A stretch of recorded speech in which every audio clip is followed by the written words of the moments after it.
Hi Tarot Tribe, it's Ethany and we are at day 24 of the 31 Days of Tarot for 2017 and we are on the home stretch. My gosh guys, if you have all done all these videos, you all deserve fucking slow clap standing ovation because that is, well no, is a slow clap kind of condescending? I didn't mean in a condescending, I mean you like deserve a standing ovation because that is a lot of videos. Today's prompt is, what tarot deck do you wish existed? I don't know if anyone actually has said the Tarot of the Spaghetti Monster, but that would be really cool. So I've got 4 that I really wish did exist. And the first one is the Haunted Mansion Tarot from Disney, from the Haunted Mansion movie, which wasn't great. But I finally got to go to Disneyland last year and I went on in the Haunted Mansion and I was talking to the guy, while we were waiting in line, and because it was near Halloween, we went in October, they had everything done for the Nightmare Before Christmas. And the person at the gate is like, it's never this busy, like the ride is never that busy except for around Halloween. Makes total sense.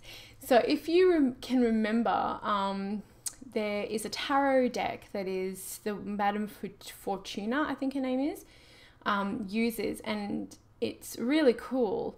And I wish that was like a full tarot deck. Now I know that there is a collector's edition, but it is only the Major Arcana. There's only a few cards, and I'm not really into just having, I would never use it, and it would just be a collector's thing catching dust. So if it was, even if it was a Tim Burton Nightmare Before Christmas full deck, I'd be totally into that. My next one is the Brian Froud Fairy Runes. So there is a book that Brian Froud did many years ago, and I am a huge lover of the Froud's work. And it was the Runes of Elfland, or the Elvish, the Fairy Runes, or I can't remember. And it was beautiful. Like the book was so stunning, and I remember wishing that it was a deck. I love their interpretation of the Fae. I love their energy around how they bring that Fae into artistic being. I loved the way they talked about the runes. I loved everything about it. I just so wish it was a deck and not a book. So that's one that I wish that existed. The next one is a really classy, sexy deck. I know there's a few out there. There's the Sexual Wiccan one. There's the Sensual, I can't remember off the top of my head. There's like the Sex Magic Tarot.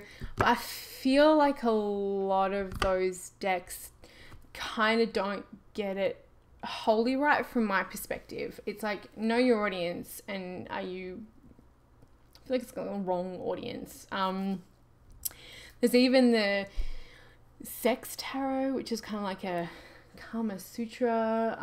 There are some ones out there, but I mean like a really well done, keeping it classy but also keeping it really, really sexy. And now I know Roxy Sims posted in, who's the author, the creator of the Sorrow and Joy and Sorrow Oracle, which I've shown you, and the Pearls of Wisdom Tarot, which I have. She did post on Facebook, one of the Facebook groups, that she's looking at doing a deck like that, and I love what she's I'm gonna have to try, if I can remember to put that in the description below the post, because it looks very exciting. That's the kind of thing I'm talking about. I know that there's the feminine, the feminine one that it's like old vintage photos, and again, like I do like that. I mean, I'm all about the naked ladies. Like I have no problem with nudity, but at all. But it's more just like, yeah, just kind of having a bit of a more, I don't know, more modern, maybe sexual, sexy deck. I hope I'm explaining this right. My kid didn't get to sleep last night, so therefore I didn't. But hey, I've shown up anyway. And then my last one. I mean, I would love a Harry Potter deck. There is one out there. You can buy a bootlegged version of it from eBay from Russia, and I know you can contact the artist on DeviantArt. So please don't buy bootleg shit from Russia. No, it's just not good. And as much as I want it, again, it would be a deck that would sit on a shelf. It would just, I would never use it. Like, I don't know, like, I grew up with the Harry Potter books in a way. Like, I was in high school when, like, I mean, I'm not that young. But, you know, I remember reading them, and I've got such an association with those books that I think I would find it very hard to bring that into the tarot for a place where I would feel comfortable reading that. Like, I feel like a lot of clients would be like, okay.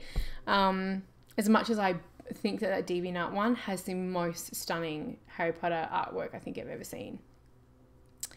And I would really like a really good Star Wars one. Like, if you're thinking about like pop culture, one that I've seen a few really cool posts on Tumblr and around the place. Of some artwork, so that'd be really cool, because there's a lot of mythology there, there's a lot of archetypes there, and it would be an interesting thing to see. But I guess as far as like things that I would really use, and I wish that they were in existence, is the Brian Froud fairy runes, and the one that Roxy Sims is working on. If she does ever finish that project, that would be pretty cool. So that's really, I think we're very lucky that I know I'm completely spoiled. I think we're very lucky with our decks that we get to, that are on the market, and there's not a lot out there. I don't believe that is not covered. Like, we've had an abundance of beautiful forward-thinking decks coming out, like the New World Tarot. Cannot wait. So we're very lucky that we've got these really cool decks coming out. So yeah. I will see your fabulous faces tomorrow.